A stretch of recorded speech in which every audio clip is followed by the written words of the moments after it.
करे। इसलिए उस बच्चे को अपना बच्चे पहले माने जो बाहर से आते हैं, और उनका भविष्य अच्छा हो, इसके लिए आपके अंदर भी ओवर वैल्यूज होनी चाहिए, समय से आना चाहिए, बच्चे के प्रति आपकी सहानुभूति होनी चाहिए। और मैं शासन प्रशासन से भी कहूँगा कि थोड़ा सा वेट करके इंतजार करें, वेट करके ही उनका परिणाम लें, और परिणाम के बाद ही उन पर किसी तरह का निर्णय।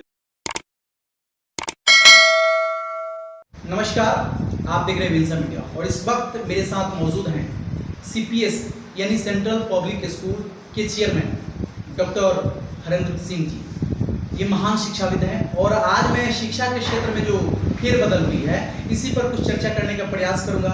सर, सबसे पहले मेरे चैनल पर आपका स्वागत है। धन्यवाद आपको भी। सर, एक बात बताइए, अभी शिक्षा के क्षेत्र में बहुत जो अभी नए शिक्षा पदाधिकारी बने हुए हैं, ठीक है पाठक जी, वो बहुत ज़्यादा मतलब नियम बदल रहे हैं और इसको ऐसा भी बोल सकते हैं तुगलकी फरमान, यानी एकदम डायरेक्ट अंकुश लगाने का प्रयास किया जा रहा है। तो ये कहाँ तक जायज लग रहा है सर? देखिए, सबसे पहले तो ये बताऊं कि शिक्षा का जो व्यवस्था अभी तक जो चरमराई हुई थी जी, उसको उन्होंने जरूर धरातल पर लाने का प्रयास कर रहे हैं, लेकिन थोड़ी सी जल्दीबाजी में निर्णय लिया जा रहा है। इस निर्णय को थोड़ा सा ब्रेक करके यदि लिया जाए तो मुझे लगता है कि जो धरातल पर आना चाहिए था वो धीरे धीरे आ करके परिणाम देना शुरू हो जाए जी, लेकिन थोड़ा स्लो होना चाहिए। इसमें कुछ परिणाम है जो मिल रहा है।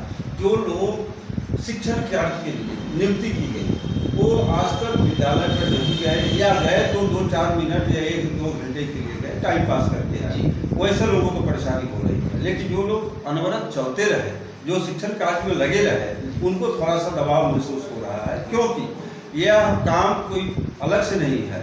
जो चरमराई हुई स्थिति थी उसको उन्होंने सुदृढ़ करने के लिए और धरातल पर लाने के लिए प्रयास कर रहे हैं। तो हम एक तरफ से ये भी कहूँगा कि अच्छा काम कर रहे हैं, लेकिन थोड़ा सा उसमें ब्रेक लेना चाहिए। सर एक बात, अभी कल रक्षाबंधन निकला है, तो रक्षाबंधन की छुट्टी जो है सो राष्ट्रीय छुट्टी है सर, देश के अंतर्गत छुट्टी है, और इस पर भी अंकुश लगाइए नहीं, इस पर भी चालू कर दी गई संस्था। जबकि सच्चाई है कि मैं कई स्कूल में घूमा और वहाँ की सच्चाई जानने का प्रयास किया, तो एक भी बच्चे वहाँ उपस्थित नहीं थे, परंतु सभी शिक्षक उपस्थित थे। तो इसका मतलब क्या निकलता है सर?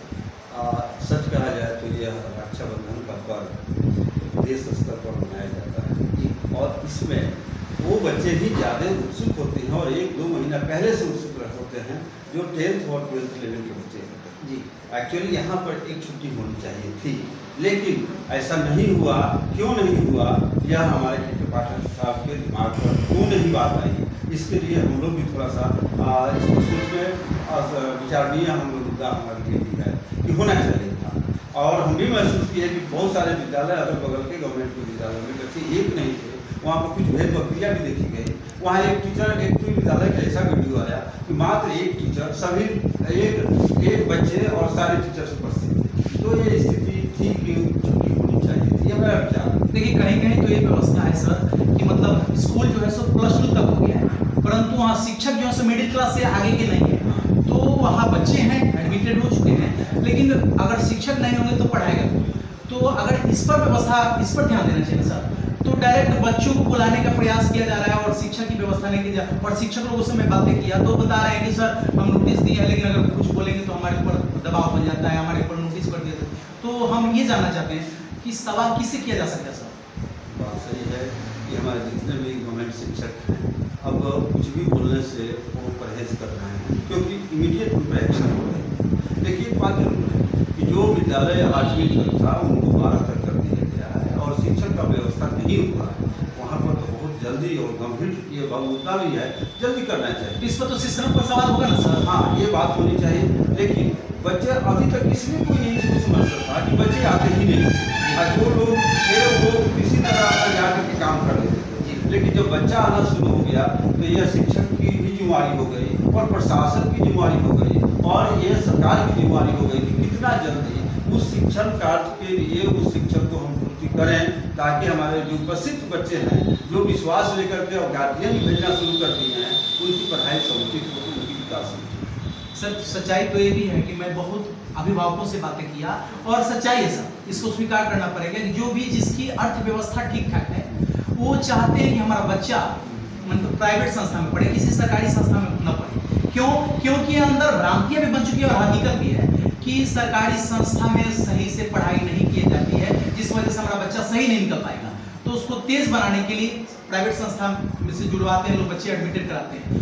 तो इस पर आपका विचार क्या बनता है कि ये कहाँ तक भ्रांतियां सही है या गलत है, जो विचार मन में बन रहा मैं है? बता रहा हूँ, ये बहुत ही गंभीर मुद्दा है और सच कहा जाए यह एक ही चीज़ का मुद्दा है, विश्वास की। जी। आज प्राइवेट स्कूल में पैसा दे करके लोग बच्चों को भेजना चाहते हैं जी। लेकिन जहाँ पर सरकारी व्यवस्था है, सरकारी स्कूल है, वहाँ पर कोई पैसा नहीं लग रहा है, उसके बावजूद भी वहाँ भेजना नहीं चाहते हैं क्योंकि वहाँ का जो अभी सिस्टम जो अस्त व्यस्त हो गया है। हम ये भी महसूस किए हैं कि हम लोग के उम्र के लोग भी गवर्नमेंट स्कूल से ही पढ़े और अच्छे अच्छे जगह पर गए, अच्छे अच्छे लोग मुकाम हासिल किए, लेकिन वो व्यवस्था एक विश्वास की व्यवस्था थी।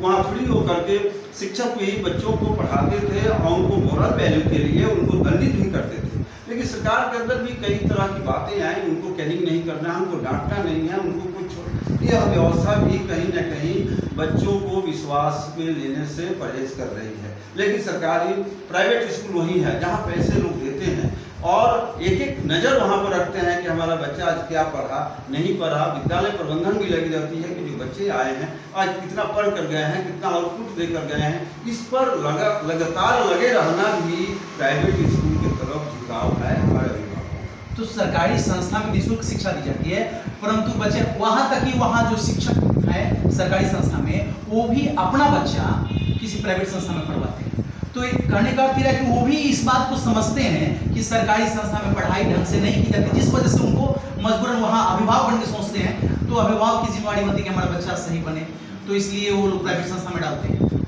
बात यही है कि हम लोग तो बाहर से ही देख रहे हैं, वो तो अंदर की बात तो समझ रहे हैं कि वही उसी शिक्षक समुदाय में वो भी बैठे हैं जी, जहाँ पर पढ़ने और पढ़ाने की बात कम हो रही है, सिर्फ पॉलिटिकल इशू ही वहाँ पर चर्चा होती है। जी।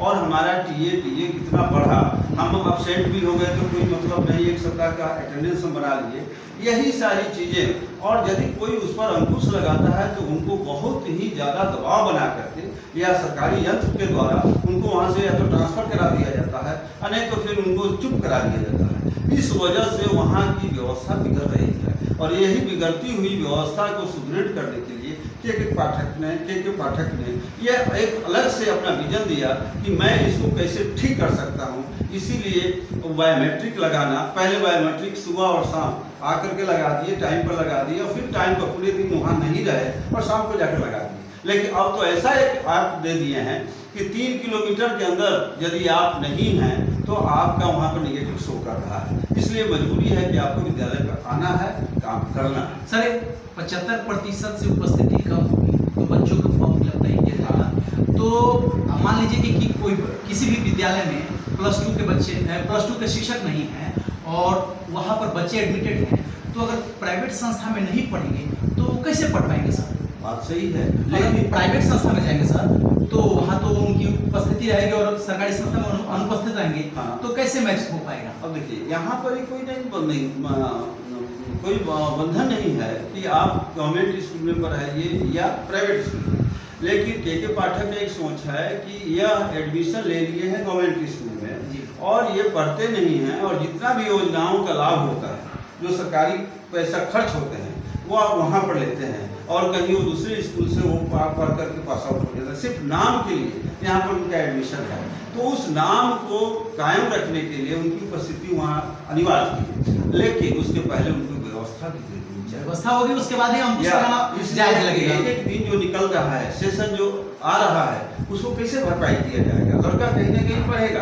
अब बच्चा तो बहुत कोचिंग करके पढ़ रहा है और कोचिंग पर उन्होंने जो रोक लगाई है, सही मायने में एक तरह से थोड़ा सा और टाइम में थोड़ी सी और ढीला पड़, लेकिन 9 बजे से क्लास है तो 9 बजे के पहले सरकारी स्कूलों के लिए लगा दिए हैं जी, वो सही है। लेकिन 3 बजे के बाद 4 बजे से जो किया गया है उसको 3 बजे से करना चाहिए, उसमें 1 घंटे का और वो छोड़ना चाहिए, क्योंकि लड़कियां शाम के समय, लड़के तो पढ़ने चले जाते हैं, कहीं ना कहीं अपना वो फीडबैक ले लेते हैं, लेकिन लड़कियों की ये समस्या है कि वो लड़की शाम में अब कहाँ जाएगी पढ़ने। तो मैं कहूँ कि 3 बजे से उनका कोचिंग का, क्योंकि जो बच्चे, बहुत सारे ऐसे भी बच्चे हैं जो पढ़ लिख करके तो तैयारी कर रहे हैं, तो कोचिंग मतलब कि सारे लोग को बंद हो गया जी।